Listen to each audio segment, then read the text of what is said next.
سلامونه او نیکې هیلې هیلهمند یم چې جوړ او روغ به یاست. زموږ ډېر هیوادوال په دغه فکر کې دي چې د ماښام ډوډۍ د هیواد اقتصادي پرمختیا د ټولو افغانانو د سرخان پر سر باندې یو څه ګولې ډوډۍ او یو اقتصادي بدلون دغه څه رقم کېدلی شي چې په افغانستان کې راسي. د دغه سره موږ اوس څه امیدونه لرو. یو امید مو دا دی چې موږ قشتېپه کانال لرو. قشتېپه کانال د افغانستان یوازینی امید دی چې موږ کولی شو چې پر هغه باندې حساب او کتاب وکړو. او د هغه وروسته چې موږ بل د حساب کتاب داسې لرو امید لرو هغه څه شی دی؟ هغه د فراه ولایت د بخش آباد بند دی. اوس به ډېر خلک وایي چې د بخش آباد بند خو ډېر وړوکی بند دی. تر هغه ډېر ستر بندونه موږ لرو. موږ مایپر لرو، موږ نغلو لرو، موږ په شمال کې بندونه لرو، موږ په جلال آباد کې لرو، موږ په کندهار کې لرو، موږ په هرات کې لرو، موږ په افغانستان په ډېرو سیمو کې بندونه لرو. او ولې موږ باید یوازې سترګې مو یوازې بخش آباد ته نیولې اوسي؟ ولې زموږ ټول امیدونه باید بخش آباد ته راسي؟ نن پر دغه موضوع باندې خبرې کوم چې ولې باید ټول افغان ولس یوازې او یوازې خپل ټول امیدونه چې دي دغه ټوله لکه دې غوندې چې لکه مسابقه ووسي او تاسو ته ووایي چې تاسو 1 میلیون افغانۍ لرئ او دغه د غلط او صحیح جواب باندې پرېښئ او تاسو خپل ټولې پیسې په دغه یو جواب باندې پرېږدئ او که تاسو دغه ډوبېږي هم دغه 1 میلیون به ډوبېږي او که پاتې کېږي هم تاسو باید دغه ټولې پیسې د 1 میلیون افغانۍ به په دغه یو پوښتنې پرېږدئ. نو دا ولې افغانان باید خپل ټول امیدونه پر بخش آباد پرېږدي؟ نن تاسو ته د بخش آباد په هکله باندې خبرې کوم چې بخش آباد کوم بند دی او ولې د افغانستان لپاره میلیاردونه ډالره کلنی عاید به جوړوي. ځو پر دغه موضوع باندې خبرې کوو او تر اضافي خبرې تېرېږو. مخکې له دې چې زه د بند په چارو باندې خبرې وکړم یا یې بیخي ونه کړم، خو اول باید تاسو فراه ولایت وپېژنئ چې دا فراه ولایت څنګه ولایت دی چې ټولو امیدونه باید د ټولو افغانستان ولس امیدونه باید په دغه ولایت باندې پاتې ووسي. په اصل کې فراه ولایت یوازینی ولایت دی چې ټوله دا سیمه کې چې تاسو د دغه ځای څخه داسې ووینئ، دغه ټوله ولایت چې دی دا په ټوله ولایت کې که تاسو داسې غر نه وینئ چې هغه د لکه د شمالي ولایتونو، مرکزي ولایتونو یا د غور ولایت چې د فراه سره ډېر وصل ولایت دی، د هغه ولایت په اندازه باندې هم تاسو په فراه ولایت کې غرونه نسئ لیدلی. په فراه ولایت کې د یو تر ټولو لوی ترین ولایت په افغانستان کې دی. که اوس هم تاسو حساب وکړئ، اوس زیاتره خلک وایي چې هلمند دی او بدخشان دی، مګر نه، په اصل کې فراه ولایت لوی ترین ولایت دی په ټول افغانستان کې. هغه ولایت دی چې ډاګ مځکه لري او د زراعتي مځکه لري، خوږه خاوره لري او د زراعت او مالداري دپاره یوازینی بنیادي ځای فراه ولایت دی. ښه، فراه ولایت همدا اوس چې خپل په نشته کې چې هېڅ شی هم نه لري، نه اوبه لري، نه یو اقتصادي لیدلوری لري چې هلته یو سم والي، یو سم مشرتابه، یو سم اداره واوسي چې هغه مشرتابه دې د فرایان دې ته وهڅوي تر څو هلته زده کړه وکړي د زراعت په هکله باندې، د مالداري په هکله باندې، بیا د هغه زراعتي محصولاتو د جوړولو او د تصفیه او پروسس کول د هغه په هکله باندې معلومات خلکو ته ورکړي او مالداري په هکله باندې خلکو ته معلومات ورکړي تر څو موږ هغه شیدې، مستې، غوښه دا چې د مالداري څخه ترلاسه کړي په دې باندې څنګه تجارت وکړو. دغه ډول ادارې موږ په فراه ولایت کې په ټول د تاریخ موږ نه درلودل، اوس هم خو بیخي نه لرو. اوس راځم پر دغه موضوع باندې خبرې کوم. همدا اوس د افغانستان کې لومړنی هیواد دی چې هندوانې په ټول افغانستان کې څه کوي؟ د افغانستان دپاره څه چې تاجکستان ته هم هستوي، ترکمنستان ته هم هستوي، ازبکستان ته هم هستوي، پاکستان ته هم هستوي، ایران ته هم هستوي، قطر ته هم هستوي، قطر ته د فراه څخه هندوانې ځي، امارات ته هم هستوي. دا هغه هیوادونه دي چې یوازې او یوازې د هندوانو په وخت کې د فراه په هندوانو باندې چلیږي. تاسو به هیڅ ځوان به خبر نه وځي، مګر دا فرایان ته معلومات دي چې کوم فرایان چې پالیزونه لري هغه پالیزوالا خبر دی چې دا موټر تاجکستان ته ځي، دا موټر ترکمنستان ته ځي، دا موټر ازبکستان ته ځي، دا موټر ایران ته ځي، دا آماده کېږي د فراه د میدان څخه قطر ته ځي. دا ټوله یوازینی معدن د زراعت چې دی، تاسو به ټولو هم ځوانان به خبر نه اوسئ، یوازینی معدن د ټول زراعتي معدن په افغانستان کې چې بلل کېږي هغه فراه ولایت. دا د هندوانو خبره وه. بله خبره درته کومه، په دویم قدم کې بادرنګ چې دی دا اوس د فراه بادرنګ روسي هیواد ته، تاجکستان هیواد ته، ترکمنستان هیواد ته، ازبکستان هیواد ته، قزاقستان هیواد ته، قرغیزستان هیواد ته، ایران هیواد ته، پاکستان ته، دغه ټول هیوادو ته سره د پاکستان موږ صادرات لرو. یعنی د فراه ولایت بزګران خپل په نشته امکاناتو کې چې نه د اوبو مرسته ورسره شته، نه د کودو مرسته ورسره شته، نه یو اقتصادي مشوره ورسره شته، نه یو زراعتي مشوره ورسره شته، خپل په بېسوادي باندې، خپل په بدبختي باندې، خپل په بیچارګي باندې دغه ټول هیوادو ته دوی اوس هم هندوانه لیږي، هم بادرنګ لیږي، هم رومیان لیږي، هم بینډي لیږي، او هم خپل ځان یې پوره کړی دی او هم افغانستان یې پوره کړی دی. په دې ولایت کې چې هر والی راغلی دی، په جمهوریت کې هم چې هر والی راغلی، غل ډاکو والی راغلی دی، اوس هم چې دی غل والی او ډاکو والی، ځکه چې په فراه باندې د ایران یو مرز دی چې هغه مرز د لارې تیل راځي،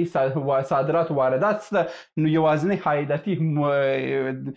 ولایت دی چې جمهوریت کې هم د واکمنانو دپاره د پیسو سرچینه وه، اوس هم هماغه حال دی. نو اوس راځم په دې باندې خبرې کوم چې ولې موږ باید بخشاباد بند ته خپل امیدونه ولرو. په حاصل کې د افغانستان دا کوم اوبه چې راځي دا دغه د بابا غرونه د مرکزي ولایتو څخه، د بامیانه څخه، د غوره څخه، د مثلا دایکندي څخه، د کابل د غرونو څخه، د دې ځای څخه چې کوم اوبه راځي هغه اوبه داسې راځي، بعضې شیلي کندهار ته راځي، بعضې هلمند ته راځي، بعضې همداسې راځي پر هرات باندې تیریږي، او یوه همده شیله چې ده دا د فراه رود دی چې راځي فراه ولایت ته راځي.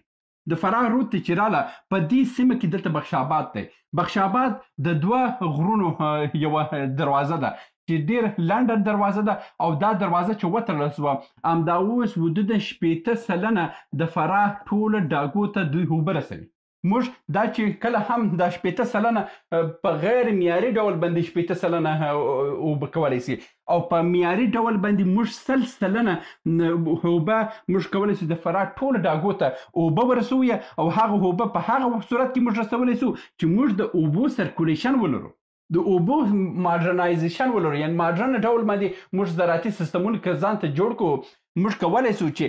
بیا په د ټول فراه ولایت لپاره کانالونه ورسوو چې کرم د هر سیمې ته کانالونه ورسوله، بیا په هر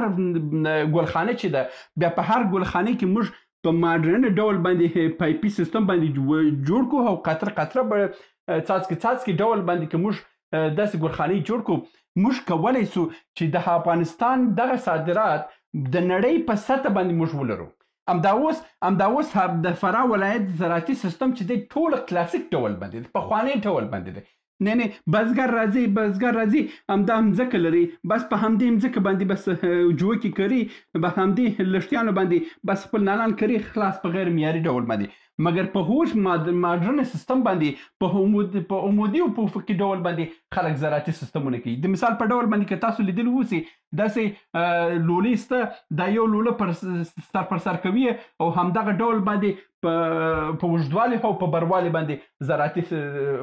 ګټې اخلي په ټول نړۍ کې. مګر فرایان چې دي دا ګټه نه لري، فرایان د دې ګټې څخه ناامیده دي. همدا اوس په وچ ډاګ باندې چې نه اوبه ورسره شته، نه کود ورسره شته، نه زراعتي مشوره ورسره شته، نه اقتصادي مشوره ورسره شته، نه کوم تجارت هلته شته. فراه یو د یاده وتلی ولایت دی، ځکه چې وتلی دی چې هلته د فساد غټې منبع دي، هلته د تریاکو تجارت دی، هلته د ګمرکاتو تجارت دی، هلته د نړۍ په سطح باندې لویه مافیا هلته پرته ده چې تیر حکومت کې هم هماغه وحشت و، اوس کې هم هماغه وحشت دی، ځکه چې د پیسو لوړترینه منبع فراه ولایت دی. نور هیڅ ولایت دومره پیسې به ونه لري لکه د فراه ولایت کې چې شته. د بدخشان څخه، د تخاره څخه، د هلمند څخه، د کندهار څخه، دغه ټولو ولایتو څخه تریاک ټولیږي، او د فراه ولایت د لارې څخه ایران ته ځي، او یا د هلمند د خوا ځي، د ریګو د خوا ځي پر پاکستان باندې، او بیا داسې کراچي وخواته ځي، او دا په نړیوالو مارکیټو ته رسېږي. نو فراه چې بدبخته ده په همدغه خاطر بدبخته ده اوس که موږ فراه وګورو که فراه په صحیح ډول باندې موږ کرنه ولرو په هغه کرنه که په غنمو وسي که هغه کرنه د هندوانو وسي که هغه کرنه د بینډیو بانجانو وسي که هغه کرنه هغه ضروري شیان وسي چې موږ نړۍ ته په صحیح په وخت باندې واستوي هر کال استرالیا هیواد وګوره استرالیا هیواد هر کال حدوداً 8 میلیارد ډالر چې دي دوی فقط خپل د زراعت مالداري څخه اخلي مالداري خو لا پرېږده 8 میلیارد یعنی افغانستان که د فراه ولایت تاسو په صحیح ډول باندې وکړئ زه تاسو په ضمانت وایم چې 24 میلیارد ډالر موږ د فراه د زراعتي سیستم څخه د نړۍ څخه ترلاسه کولی سو اوکراین پر چی باندې ولاړو اوکراین فقط خپل پر غنم ولاړو خو خپل په د هغه المریض ګلان چې و چې د هغه تخمې هغه په داسې یې هاړوله په غوړی هاړوله او زراعت دغه درې داسې درلودله او دغه باندې خپل د ماښام ډوډۍ هم پیدا کوله او ټول نړۍ ته هم غوړي هستوله امې وړه ور هستوله امې غنم ور هستوله یوازې په څه خاطر باندې چې هلته خوږې اوبه درلودل او ډاګ مځکې درلود مګر فراه همدغه هغه هر څه لري او په صحیح ډول باندې خو دا چې په فراه ولایت کې یو صحیح ماډرنه سیستم تر اوسه پورې نشته او په دې امید یم چې یو وخت جوړ سي مګر دغه ماډرن سیستم 10 کاله بعد به هم موږ ونه وینو په فراه ولایت او که هغه جوړ سو موږ وایم 40 میلیارد همدا اوس د افغانستان کلنۍ بودیجه چې ده 2.5 میلیارد ډالر ده یعنی موږ د فراه د ولایت د زراعت څخه که موږ 40 میلیارد ډالر په کال کې پیدا کو د هر افغان ژوند به بدل سي زموږ کلنۍ بودیجه به زموږ کلنۍ د هر افغان عاید به بیخي 10,000 ډالر ته ورسیږي 10,000 ډالر که د کال د هر افغان جیب ته ورسیږي دا افغان به نه مریض کیږي دا افغان به خپل چکرونه به هم په نړیوال سطح وي زموږ پاسپورت به قوي سي زموږ ټکنالوژي به مخته ولاړ شي زموږ سیاسي پرمختګ به وسي زموږ به په نړۍ کې سیالان سو او موږ به یو صحیح ملک جوړ سو چې لکه نور هیوادونه به په سیال ډول باندې موږ هر ځای ژوند وکړو همدا اوس چې موږ بدبخت یو چې پنجاب مو هم نه پرېږدي ایران مو هم نه پرېږدي د نړۍ هیڅ هیواد مو په صحیح ډول باندې نه پرېږدي او موږ ته احترام نه کوي دا ځکه چې موږ جیب خالي دی او دا جیب ډکول طریقه څه شي ده د جیب